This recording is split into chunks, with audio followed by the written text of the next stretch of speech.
Our series is from Nehemiah. And Nehemiah is the cupbearer to the king of Persia. King Artaxerxes is his name. He had the job of taste testing the food and the drink before the king enjoyed it to make sure that it wasn't poisoned. It was a high risk, high reward job. He had the king's ear. He had the king's trust. He enjoyed living in the luxury of the castle and being in the inner circle of those leading Persia.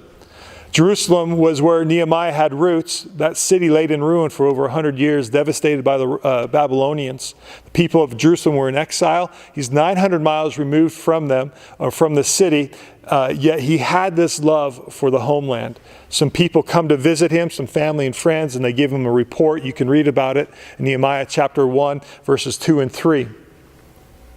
Nehemiah asks this question, how are things? That question set him on a quest that would change his life, but also the life of his countrymen. Asking questions can be a scary business. Asking questions opens up the conversation to another level. Nehemiah was in this position of influence and trust with the king, and he asks him for a favor.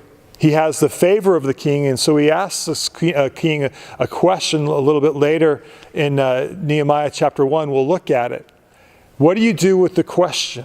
That was our first week's message from Nehemiah. Our second message revolved around Nehemiah's prayer found in chapter 1, verses 4 through 11.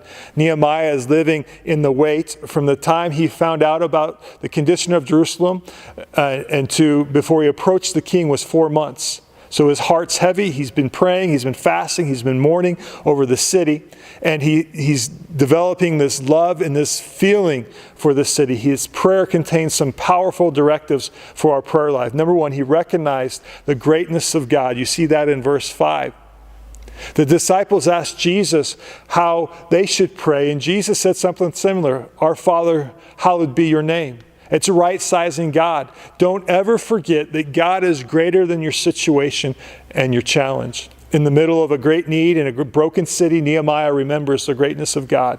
What you need to remind yourself of about God. Secondly, his prayer contained repentance of wrongdoing. You see that in verses 6.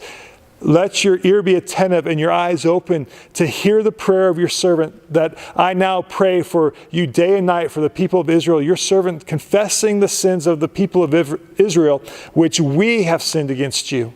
Sin isn't a privatized issue. Sin not only affects me personally when I sin, it affects others. Nehemiah doesn't have an attitude of, it wasn't me that did it, it was them. No, he includes himself in this prayer.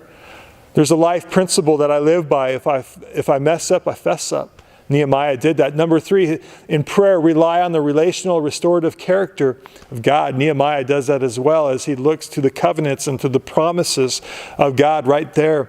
In that prayer, he quotes from Deuteronomy 28, verses 63 through 67, and chapter 30, 1 through 10 as well.